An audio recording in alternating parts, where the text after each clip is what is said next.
먼저 교독하고 난 다음에 오늘 우리가 우리에게 죄전자를 사여 준 것 같이 우리 죄를 사여 주옵시고 하신 말씀 중에서 죄사함에 대한 한검률을 오늘 말씀하실 것입니다. 자, 마태복음 6장 5절부터 15절까지 교독합니다. 또 너희가 기도할 때 외식하는 자와 같이 되지 말라. 저희는 사람에게 보이려고 해당과 큰 거리 어귀에 서서 기도하기를 좋아하느니라. 내가 진실로 너희에게 이르노니 저희는 자기 상을 이미 받았느니라. 너는 기도할 때 내 골방에 들어가 문을 닫고 엄밀한 중에 계신 내 아버지께 기도하라. 엄밀한 중에 보시는 내 아버지께서 갚으시리라. 또 기도할 때 이방인과 같이 중언부언하지 말라. 저희는 말을 많이 하여야 들으실 줄 생각하느니라. 그러므로 죄를 본받지 말라. 구하기 전에 너희에게 있어야 할 것을 하나님 너희 아버지께서 아시느니라. 그러므로 너희는 이렇게 기도하라. 하늘에 계신 우리 아버지여, 이름이 거룩히 여김을 받으시오며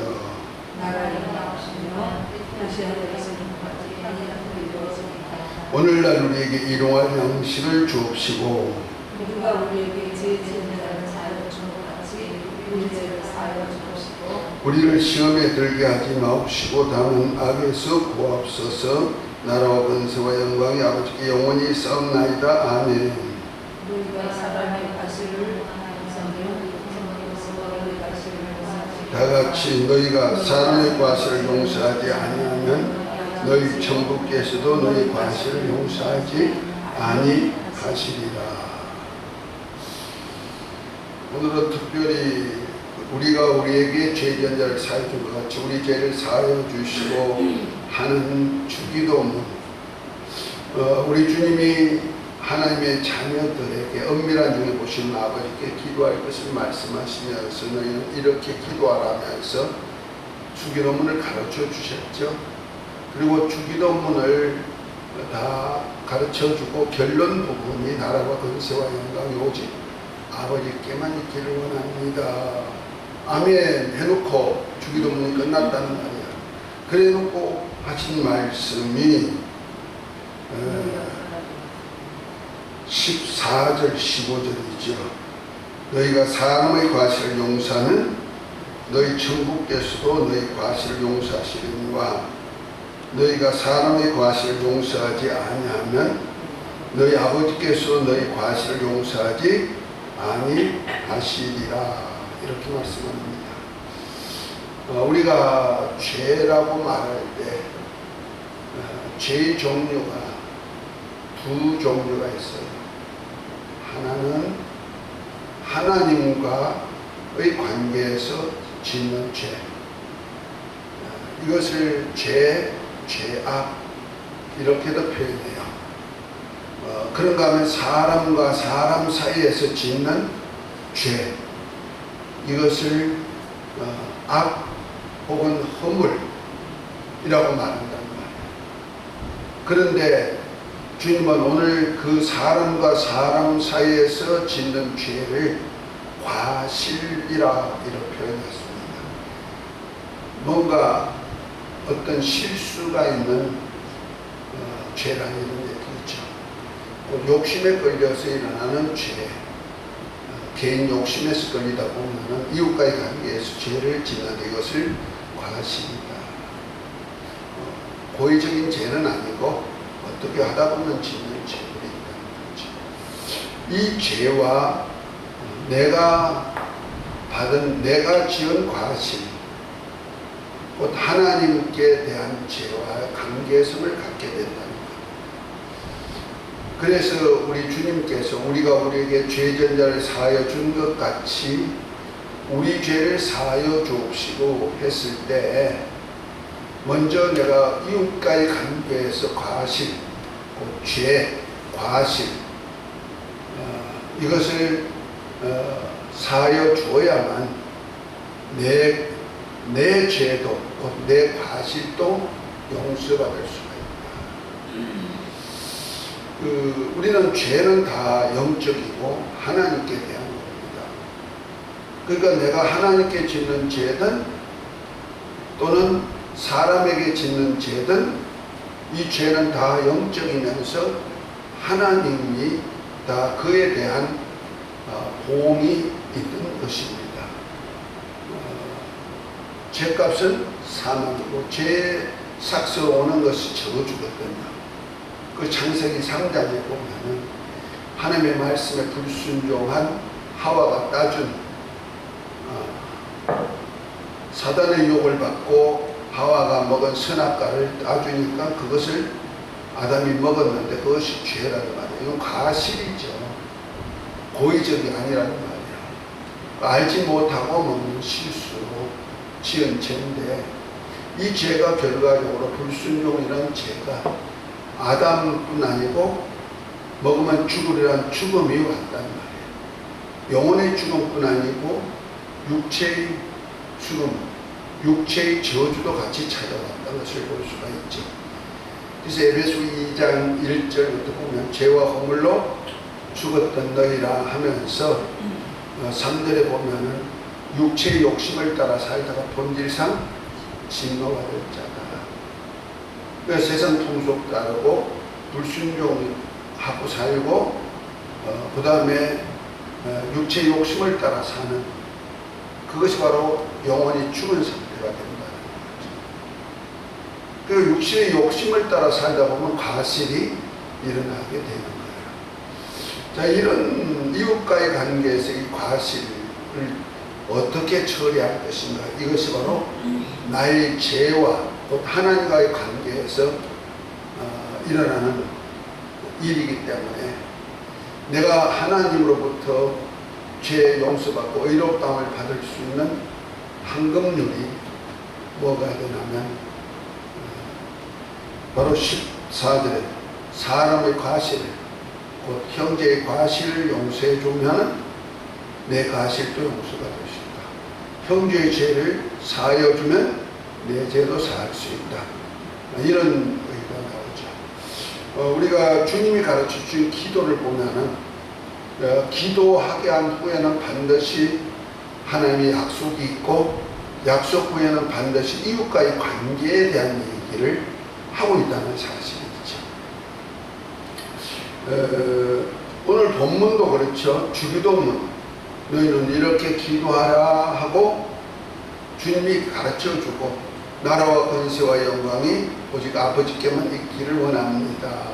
아멘 해놓고 그러면 연이어서 너희가 사람의 과실을 용서하면 너희 천국에서 너희 과실을 용서해 주십니다. 결과적으로 기도 후에는 반드시 이웃과의 관계에서의 화목을 원한다. 다시 과실을 용서한다는 얘기는 화목을 청한다 이런 말이에요. 합평케 하는 것이다 이런 얘기죠. 그래서 우리가 아주 이런 것을 안다면은 이웃과의 관계에서 화목을 이루는 것은 굉장히 중요한 일이 된다는 것을 볼 수가 있습니다. 마태복음 7장 7절부터 보면은 이렇게 말합니다. 구하라 그러면 너희에게 주실 것이요 찾으라 그러면 찾을 것이요 문을 두드리라 그러면 너희에게 열릴 것이니 구하는 이마다 얻을 것이요 찾는 이가 찾을 것이요 두는 이에게 열릴 것이니 너희 중에 누가 아들이 떡을 달라면 돌을 주며 생선을 달라면 뱀을 줄 사람이 있겠느냐. 너희가 악한 자라도 좋은 것으로 자식에게 줄 줄 알거든 하물며 하늘에 계신 너희 아버지께서 구하는 자에게 좋은 것을 주지 않겠느냐 하면서 구하고 찾고 두드리는 이 기도죠. 기도 방법인데 이렇게 하면은 하나님이 좋은 것 주신다 이 말이야. 약속이죠. 그런데 그것으로 딱 끝나는 것이 아니고 12절에 보면은 이렇게 말합니다. 자, 12절 함께 있습니다. 그러므로 무엇인지 남에게 대접을 받고자 하는 대로 너희도 남을 대접하라. 이것이 율법이요 선지자니라 그랬어요. 이것이 바로 구하고 찾고 두드릴 때 내가 응답받을 수 있는 황금률이 바로 그렇단 말이야. 그러니까 하나님께 내가 얻기 위해서 구해야 되는데 실제 내가 구하는 것은 하나님부터 내려오는 것을 구하는 것은 이웃에게도 필요한 것이란 얘기죠. 그래서 먼저 내가 내 것을 구하는 것이 아니고 나를 통하여서 이웃에게 대접하기 위해서 이웃에게 주기 위한 간구다 이런 얘기죠. 그래서 이웃과의 관계에서 이루어지지 않으면 구하고 찾고 두드리는 것도 될 수가 없다. 누가복음은 성령을 주신다고 했죠. 누가복음 10장 13절에 보면 성령을 주지 않겠느냐 이렇게 했는데 성령은 보혜사거든요. 보혜사인데 물론 하나님이 나를 증가하는 영으로서 보혜사 성령을 주셨지만 이 보혜사는 돕는 자라는 것이다. 무엇을 도울까요? 이웃과의 관계에서 하나님의 말씀을 이루기 위해서 돕는 영이라는 거죠. 그러니까 우리가 구하고 찾고 두드렸는데 성령을 주신 이유가 뭐냐? 이웃에게 좋은 것을 주기 위하여서 구하고 찾고 두드리라 이런 얘기죠.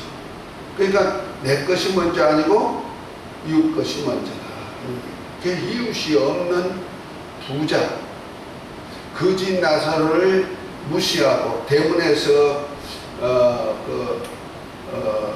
부자상에서 떨어지는 부스러기를 주워 먹는 거지, 그 부잣집에 개들이 와서 헌대를 핥을 정도로 무시를 당한 그 거지를 그가 긍휼히 여기고 불쌍히 여기는 마음이 없기 때문에 그에게 대접하지 않았기 때문에 뭘 했습니까?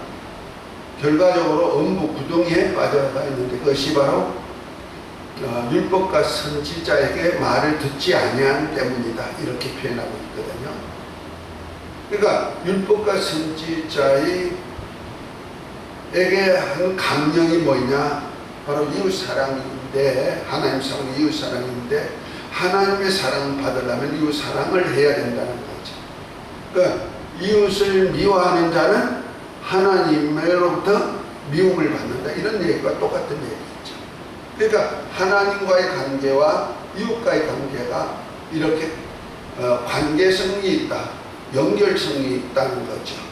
유기적 관계를 가지고 있기 때문에 내가 이웃과의 관계가 화목이 안 되면, 이웃과의 관계에서 재용서가 되지 않는다면 하나님과의 관계에서도 화목이 없을 뿐 아니라 내가 하나님께 짓는 죄도 용서받을 수가 없다 하는 얘기를 하고 있어요. 그래서 우리가 우리에게 죄진 자를 사하여 준 것 같이 우리 죄를 사하여 주옵시고 하는 그것이 나온다는 거죠.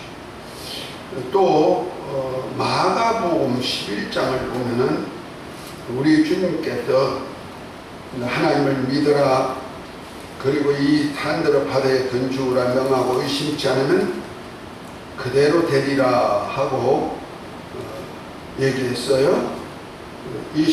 마가복음 11장 20절부터 보면은 저희가 아침에 지나갈 때 무화과나무가 꿀로부터 마른 것을 보고 베드로가 생각이 나서 여쭤오되 라삐아 보소서 저주하신 무화과가 말랐나이다 하니까 22절 예수께서 대답하여 저에게 이르시되 하나님을 믿어라. 내가 진실로 너에게 이르노니 누구든지 이 산들어 들리어 바다에 던져라 하고 그 말하는 것이 이룰 줄 믿고 마음에 의심치 않으면 그대로 되리라. 그러므로 내가 너희에게 말하노니 무엇이든지 기도하고 구하는 것은 받은 줄로 믿어라. 그러면 너희에게 그대로 되리라 하면서 예수님이 무화과나무를 저주하였을 때 말라 죽은 그 사실을 두고 기도와 연관을 지켜주죠. 그래서 하나님을 믿고 너희가 무엇이든지 하나님께 기도하면은 그 구한 것을 받은 줄로 믿어라. 그러면 너희에게 그대로 되리라.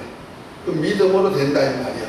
그 믿음으로 구할 때 되는데 그것만 보면 안 되죠. 그 밑에 25절을 한번 읽어봅니다. 서서 기도할 때 아무에게나 험의가 있거든 용서하라. 그리하여야 하늘에 계신 너희 아버지께서 너희 허물을 사하여 주시리라. 그러니까 기도를 시켜놓고 하나님을 믿고 기도한 사람은 반드시 누구와의 관계가 형성돼야 된다? 이웃과의 관계에서 형성이 돼야 기도 응답이 된다는 거죠. 그래서 우리가 우리에게 죄 견자를 사하여 우리 죄를 사하여 주시라 하는 것은 죄사함의 한금률이 된다는 거죠. 기도 응답의 한금률도 누구와의 관계다? 이웃과의 관계다. 그래서 너가 남에게 너가 받고자 하는 대로, 구하고 찾고 두드리는 것을 받고자 하는 대로 아버지는 주신다는 말이야. 좋은 것 주신다는 말이야. 주시는데 너가 받고자 하는 대로 남을 어떻게 해라? 대접해라. 이것이 율법과 선지자라는 거예요.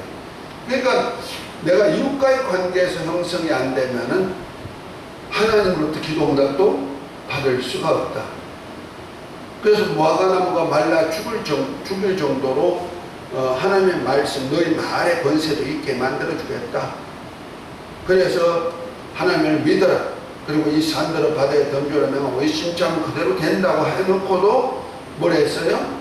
구한 것을 받은 줄로 믿어라 해놓고도 뭐 했어요? 이웃과의 관계를 반드시 붙였다는 거예요. 그러므로 내가 너희에게 말하는 무엇이든지 기도하고 구한 것을 받은 줄로 믿어라. 그러면 너희에게 그대로 되리라 하시고 서서 기도할 때 아무에게나 혐의가 있거든 용서하라. 그리하여야 하늘에 계신 너희 아버지께서 너희 허물을 사하여 주시리라. 허물, 과실 이런 것들이 용서받는 것이 황금률이라는 거죠. 하나님의 관계에서는 이웃과의 관계, 이웃의 죄와의 관계도 내가 용서가 없으면 안 된다는 얘기죠. 참 어려운 얘기를 오늘 하는 거예요. 그래서 이것이 율법과 선지자가 말하는 강론이고 핵심이라는 거죠. 그래서 우리가 신앙생활 할 때 그냥 하나님 내 죄 사해 주세요. 이 기도가 그렇다고 해서 내 구하면은 하나님은 회개하고 구하면은 흰 양털보다 더 희게 해주고 눈보다 더 희게 또 회개하는 자에게 하나님이 기억도 아니하신다고 할 정도로 회개하면 되는 줄 알지만 회개할 때 반드시 내 죄 말고 나에게 죄 지은 자도 한번 돌아볼 수 있는 그런 마음이 있어야 되고 내가 하나님으로부터 죄 용서 구한 것을 구한 대로 죄 용서 받으려면 내가 이웃과의 관계에서도 죄가 용서되어야 됩니다. 그래서 내가 하나님의 사랑을 받으려면은 이웃을 사랑하는 사랑이 주어질 때만이 이렇게 내 하나님으로부터 사랑이 내게 완성되어 나온다 이런 얘기죠. 그래서 이것이 황금률이 되는 거예요. 우리가 우리에게 죄전열 사이 같이 우리 죄를 사하여 주옵시고 우리가 이해가 안 되는 것 같지만 이것이 하나님의 법칙이기 때문에 그렇단 말이에요. 황금률이라 이 뭐와 같은 메아리와 같은 현상이에요. 우리가 도에서 살다 보니 메아리를 잊어먹고 있는데요.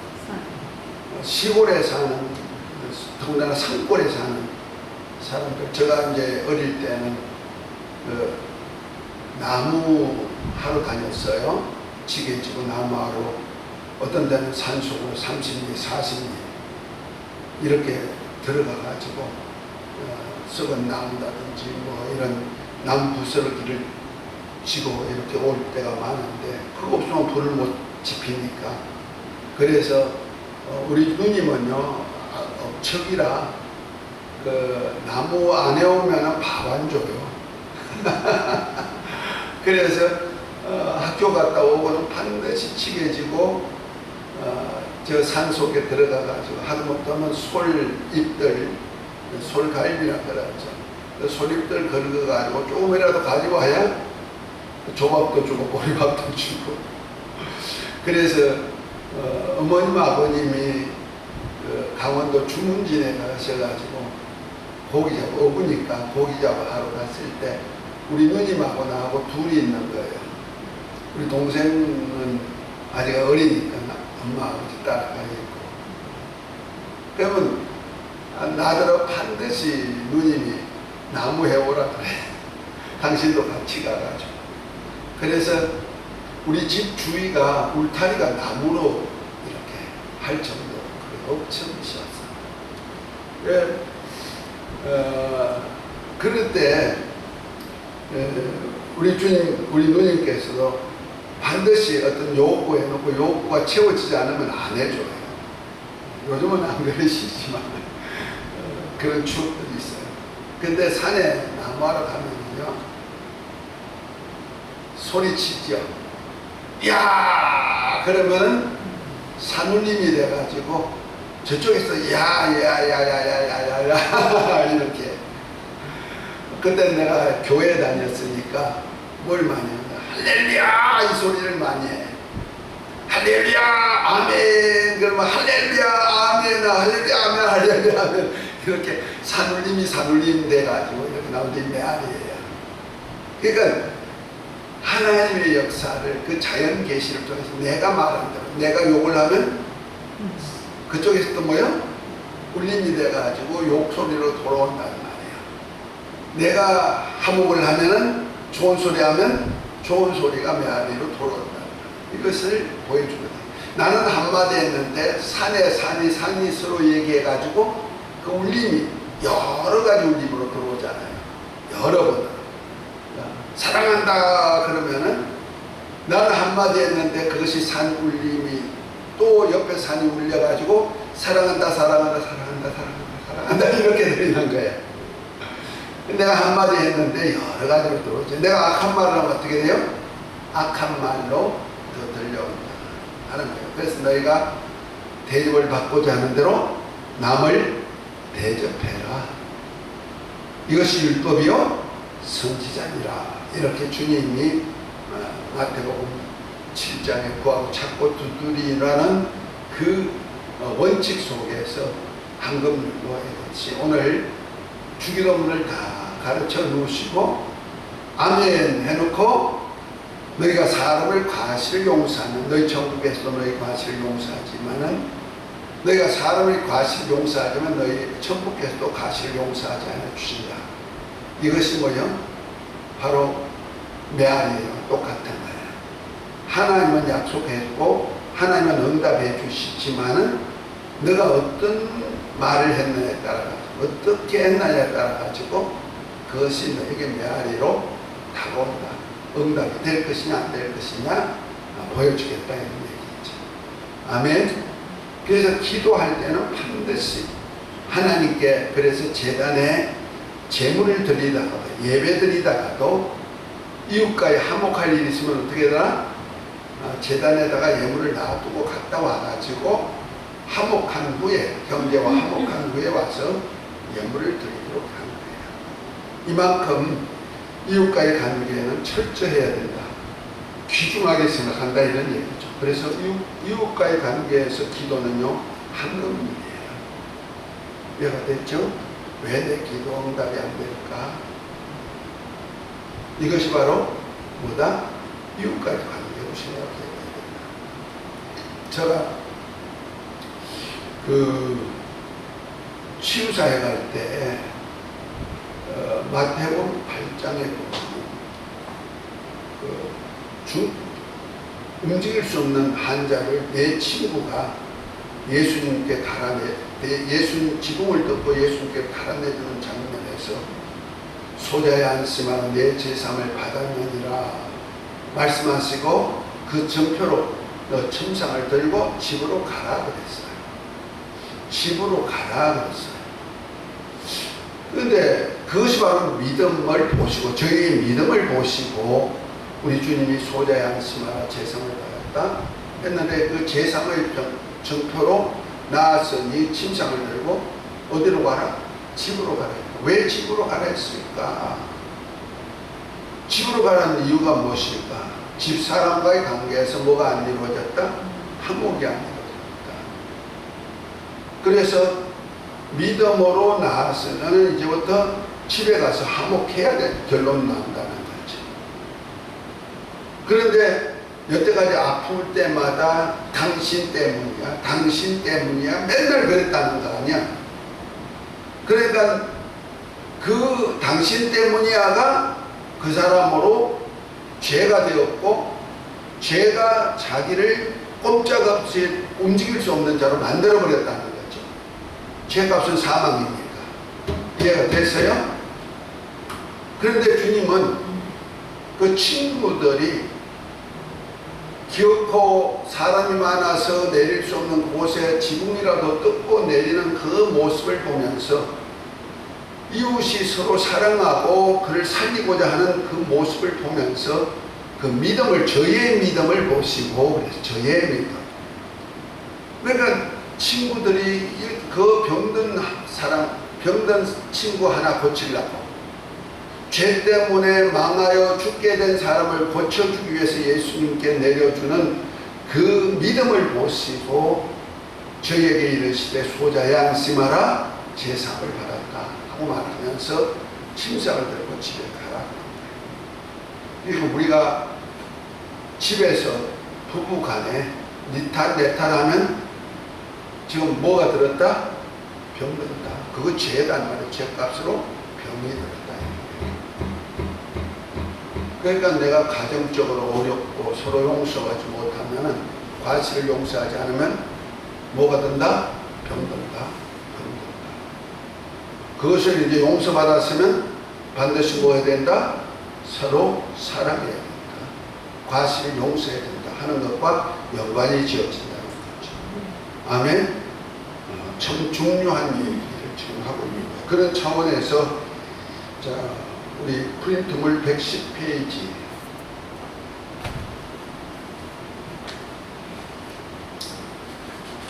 이런 원리를 알고 주님이 이제 주기도문 하고 난 다음에 주기도문 끝난 다음에 뭐라 했습니까? 너희가 사람의 과실을 용서하면 너희 천국께서도 너희 과실을 용서하시리니와 너희가 사람의 과실을 용서하지만 너희 천국께서 너희 아버지께서도 너희 과실을 용서하지 않는다. 그러니까 하나님 아버지는 다 용서하고 좋은 것을 주지만은 내가 이웃과의 관계에서 과실을 용서해야 된다는 조건부라 이런 얘기죠. 그래서 한금일, 용서에 대한 한금일입니다. 자, 읽겠습니다. 110페이지. 주님께서 제자들에게 주기도문으로 기도할 것을 가르쳐 주신 후에 강조하신 문장 중에 너희가 사람의 과실을 용서하면 너희 천국께서 너희 과실을 용서하시리니와 너희가 사람의 과실을 용서하지 아니하면 너희 아버지께서도 너희 과실을 용서하지 아니하시리라는 문장입니다. 본절은 인간의 용서가 하나님의 용서의 조건인 것 같이 보여 율법적인 비판도 있으나 1만 달란트 빚진 자의 비유에서 본질을 자세하게 해석하고 있습니다. 그것이 마태복음 18장 23절부터 35절에 나오는 1만 달란트 탕감받은 자가 이제 동갑, 친구 동갑 100데나리온을 탕감하지 못함으로 그것이 탕감받은 것이 없어지고 무효가 되고 해서 감옥에 갇혀서 감옥에 가둬놓는 그 말씀, 비유 말씀하셨죠? 이것이 바로 죄와 이웃과의 관계와의 과실에 대한 용서라는 얘기죠. 하나님으로부터 1만 달란트 빚을 탕감받은 자는 반드시 이웃의 동간에 100데나리온 나에게 진 과실에 대한 용서가 있어야 된다 하는 얘기를 하고 있는 거예요. 성경에서 인간의 죄와 하나님의 구원은 종종 경제적인 용어와 상황으로 묘사되어지며 죄는 인간이 하나님께 생명으로 갚아야 할 빚인 것입니다. 결국 그리스도의 십자가의 죽음은 죄인들을 대신하여 생명으로 빚을 갚는 대속의 은혜로 인한 것으로 해석되어집니다. 여기에서 구원과 이웃의 죄, 과실이죠. 용서라는 시간적 관점으로 어느 것이 먼저냐 하는 논쟁입니다. 그러나 우리가 알 것은 죄와 허물로 영원히 멸망당할 우리가 예수 이름을 믿고 하나님의 은혜를 입어 영생에 이르는 구원을 받았다면 또한 내가 너희를 사랑같이 너희도 서로 사랑하라는 새 계명에 순종해 다른 사람의 죄를 용서함으로 자신이 용서받음을 증명할 수 있음을 강조한 것입니다. 이런 의도에서 우리가 우리에게 제전자를 사하여 준 것 같이 우리 죄를 사하여 주옵시고 할 것을 말씀하신 것입니다. 곧 자신의 죄의 빚을 스스로 갚을 능력이 없는 연약한 인간이 죄의 문제를 해결해야 하는 유일한 방법은 하나님의 은혜를 구하여 죄의 빚을 탕감받은 일뿐입니다. 다시 말해 하나님의 사랑을 입고 은혜로 빚을 탕감받은 자는 하나님의 사랑을 받은 표로 다른 사람의 허물에 대하여 용서를 베풀어야 할 의무가 주어진다는 사실입니다. 이게 계명이란 말이에요. 의무라는 얘기죠. 1만 달란트 탕감받은 종의 비유의 말씀과 연계하여 생각해 볼 때 하나님을 떠난 죄인이 친히 성육신하신 주님의 값비싼 대속의 죽음으로 사죄의 은총을 입고 구원을 얻었는데 어찌 자기에게 사소한 죄를 지은 자를 용서하지 않겠는가라는 뜻이 됩니다. 그러니까 내가 어마어마한 죄, 엄만 가지 죄, 영원히 지옥 불구덩이에 들어가야 될 죄를 예수 그리스도의 대속의 은혜로 탕감받았다면, 은혜를 믿음으로 내가 이 죄를 용서받았다면 이건 자동으로 내가 용서받은 그 표적이 무엇으로 나타난다? 이웃과의 관계에서 제 용서가 나타난다는 거죠. 다시 말해서 내가 하나님의 사랑을 다 받았다면은, 독생자로부터 오는 하나님의 사랑을 받았다면은 이웃을 사랑할 계명을 지켜야 그 하나님의 사랑이 내게서 온전히 이루어진다. 그것이 바로 예수님께서 내가 너희를 사랑같이 너희가 서로 사랑하는 계명에 순종하는 것이다. 그래서 계시록 14장 21절부터 보면은 나를 사랑하는 자는 나의 계명을 지킬 것이요 나의 계명을 지키는 자에게는 아버지 사랑이 거기에 머물고 우리도 거처를 그와 함께하여 나를 나타내 보여주리라. 이렇게 번역합니다. 그 말에서 내가 하나님의 사랑으로 용서받았으면 반드시 주님이 우리가 죄인된 우리를 용서해 준 같이 우리도 용서해 주는 것이 있어야 바로 하나님의 사랑이 내게 온전하게 된다. 이해가 되죠? 그러니까 말만 하는 예수 믿으면 다 구원받고 예수 믿으면 다 돼. 이것이 아니라는 거죠.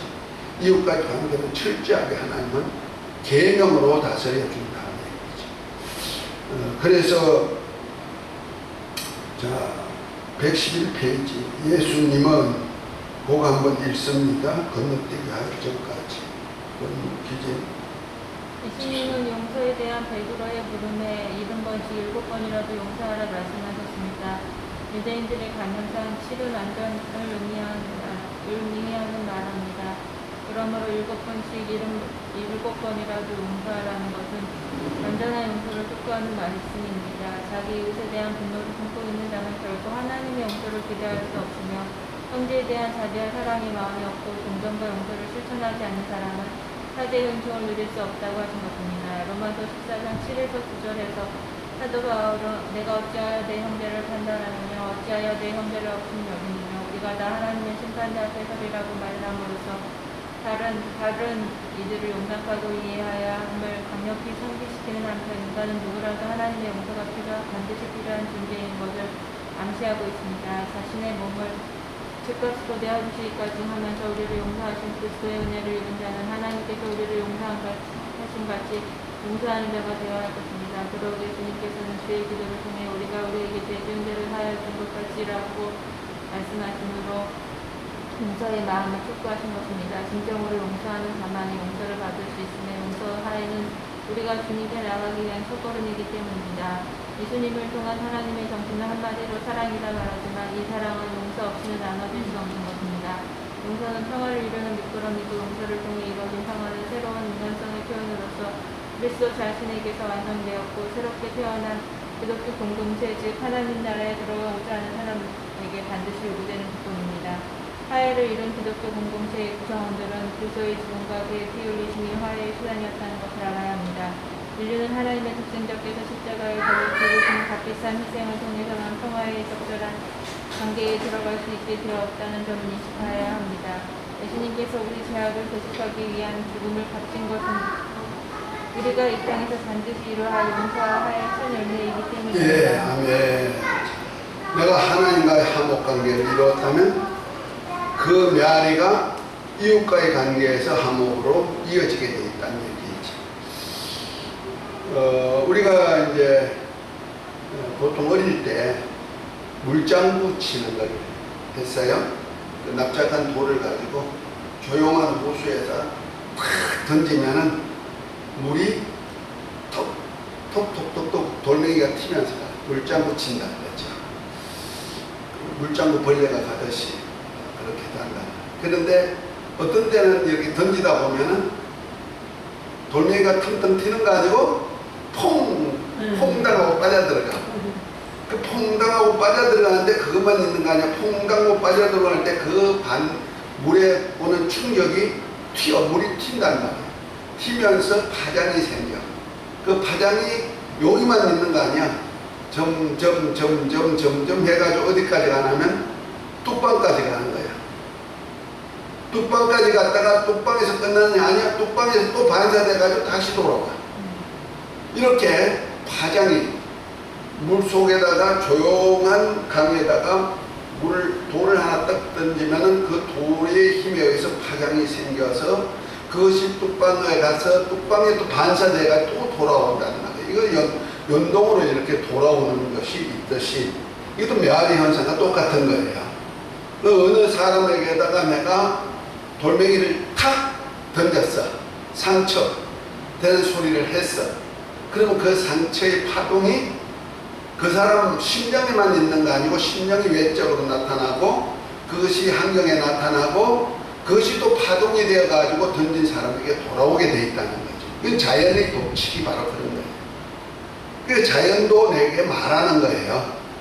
그러니까 아담과 하와가 범죄하기 전에는 에덴 동산이 정말 파라다이스였죠. 낙원이 있죠. 부족함이 없죠. 그런데 범죄하고 나니까 가시와 엉겅퀴가 돋치고 사람이 땀을 흘려 수고해야 곡식을 갈아먹을 수 있는 자가 된다는 말이에요. 이것이 뭐예요? 죄에 대한 파동이죠. 환경적인 파동으로. 내 환경의 어려움도 어떤 것이다? 혹시 죄 때문에 오는 것이 아닌가? 이런 것을 항상 생각해 봐야 되는 거예요. 그러니까 메아리가 소리도 메아리로서 알리듯이 물결도 어떤 충격이 갔을 때 파동이 일어나는데 우리가 어떤 사람에게 상처를 딱 주었으면 그 상처가 파동을 이렇게 일어나가지고 파동 원리가 다시 뚝방에 남한테 반사돼가지고 다시 돌아오는 역사가 있다. 그래서 우리가 이런 차원에서 우리가 죄가 한번 용서해주면 그 용서한 파동이 하나님이 받으시고 하나님이 나에게 용서하는 파동으로 다가오도록 되어 있다는 거죠. 아멘. 그런 뜻에서 생각하면 된다. 하나님은요 자연 계시를 통해서 우리에게 다 보여주고 있는 거예요. 자, 111페이지 밑에 예수님은 누구든지 형제와 화해하지 않고는 하나님께 구하는 용서가 진실할 수 없음을 명확하게 밝히셨습니다. 그래서 하나님을 믿으라. 내가 진실로 너에게 이르노니 누구든지 이 산들아 바다에 던지우라 하며 그 말하는 것이 이룰 줄 믿고 마음에 의심치 않으면 그대로 되리라. 그러므로 내가 너희에게 말하노니 무엇인지 기도하고 구하는 것은 받은 줄로 믿어라. 그러면 너희에게 그대로 되리라. 마가복음 11장 22절부터 24절에 했죠. 그렇게 말씀하신 후에 연이어서 서서 기도할 때 아무에게나 혐의가 있거든 용서하라. 그리하여야 하늘에 계신 너희 아버지께서도 너희 허물을 사하여 주시리라. 마가복음 12장 25절에 말씀하신 것입니다. 이것이 뭐예요? 그 파동원이라는 거죠. 이해가 됐죠? 그 내가 용서란 파동을 던지면은 그 용서란 파동의 물결이 하나님께 상달되고 하나님의 그 용서란 파동의 물결이 내게까지 미치도록 되어 있다 이런 얘기죠. 그것이 바로 마가복음 11장을 통해서 하나님을 믿고 기도할 때 응답해 주시는데 용서와 관계가 된다 하는 것을 말하고 있는 거예요. 자, 이와 같이 주님께서 제자들에게 가르친 기도문에서 우리가 우리에게 죄제자를 사해 준 것 같이 우리 죄를 사하여 주옵시고라 하시면서 주기도문의 후속적인 헌금률로 너희가 사람의 과실을 용서하면 너희 천국에서도 너희 과실을 용서하시려니와 너희가 사람의 과실을 용서하지 아니하면 너희 아버지께서 너희 과실을 용서하지 아니하시라 말씀하셨습니다. 그래서 하나님께 나와 제물을 드리며 예배할 때도 거기에서 형제에게 원망 들을 만한 일이 있는 줄 생각나거든 예물 제단 앞에 두고 먼저 가서 형제와 화목하고 그 후에 와서 예물을 드리라고 마태복음 5장 23절 24절에 말씀하셨다는 사실입니다. 이는 예수님께서 핏값으로 산 믿음의 형제와의 관계는 하나님과의 관계와 별개의 것이 아니기 때문입니다. 이해가 되죠? 내가 하나님 아버지 했다면 그 형제도 내게 과실을 행한 형제도 하나님 아버지 부를 수 있는 자격이 주어진 사람이기 때문에 내가 하나님 아버지의 사랑을 받아서 하나님 자녀가 됐으면 또한 그 사람도 하나님의 사랑으로 하나님 아들 자녀가 됐기 때문에 내가 그 받은 은혜에 대해서 용서할 수 있는 과실에 대한 용서할 수 있는 사랑으로 표현이 되어야 된다는 얘기입니다. 본말씀 이는 예수님의 핏값으로 산 믿음의 형제와 관계는 하나님과의 관계와 별거의 것이 아니기 때문입니다. 다시 말해 신약시대 성도가 마땅히 지켜야 할 새 계명에 순종하는 것이기 때문입니다. 곧 예수를 믿고 그의 계명대로 서로 사랑함으로 주님과 하나됨의 표시요 주님을 사랑하는 증거요 계명에 순종하는 표정이기 때문입니다.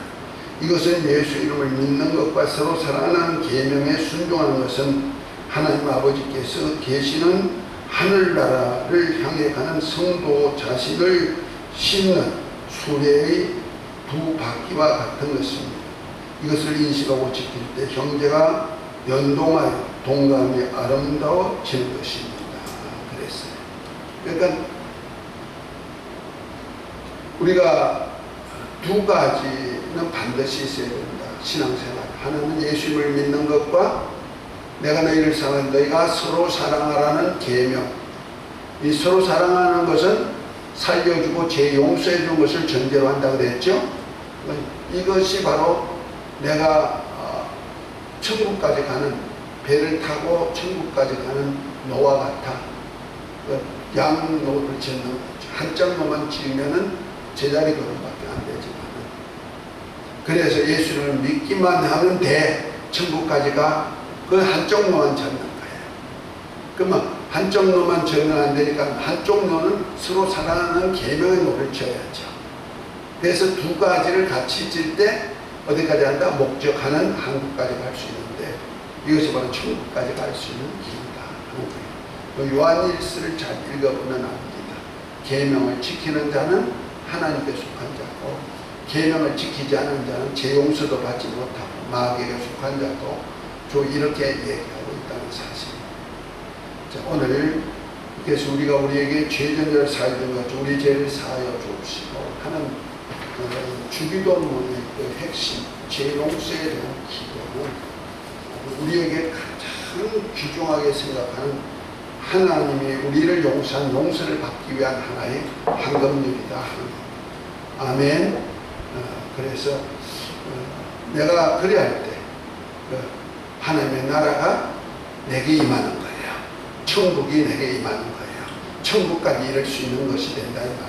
할렐루야. 그래서 지난번에 얘기했듯이 하늘에 계신 우리 아버지여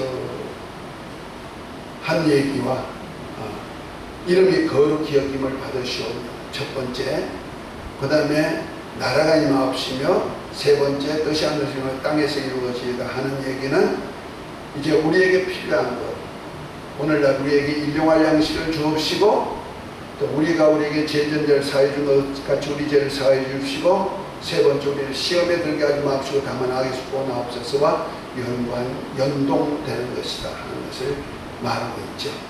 그래서 죄 용서는 하나님의 나라가 임하는 장밋과 연관이 되는 것이다. 아멘. 그래서 내가 하나님으로부터 인정받는 신앙생활을 하려면 주기도문 해야 되고 주기도문을 하되 그 기도응답을 다 받으려면 이웃과의 관계에서 과실에 대한 나의 처세가 필요하다. 이런 번에 7번이라도 용서해 주라는 주의 말씀대로 회개할 때 무한한 용서가 필요한 것을 얘기하고 있죠. 신앙 성공하시고 기도하면 응답받는 모두가 되시기를 예수의 이름으로 축복합니다. 예나에서 일지어다 받을지어다 기도합니다. 하나님 아버지, 오늘 우리가 우리에게 죄전자를 살면 우리 죄를 사하여 주옵시고 하는 기도에서 너희가 사람의 과실을 용서하지 하면 너희 천부께서도 너희 과실을 용서하시려니와 너희가 사람의 과실을 용서하지 않으면 너희 아버지께서도 너희 과실을 용서하지 아니하신 말씀의 한금률을 나누었습니다. 우리 기도가 얼마나 중요한지 그리고 이웃과의 관계가 얼마나 중요한지를 우리 주님께서 알려주셨으니 우리 신앙 잘할 수 있고 우리 세월을 아껴서 죄 거룩한 나라에 임하는 모두가 되게 하옵소서. 예수 이름으로 기도합니다. 아멘. 자, 우리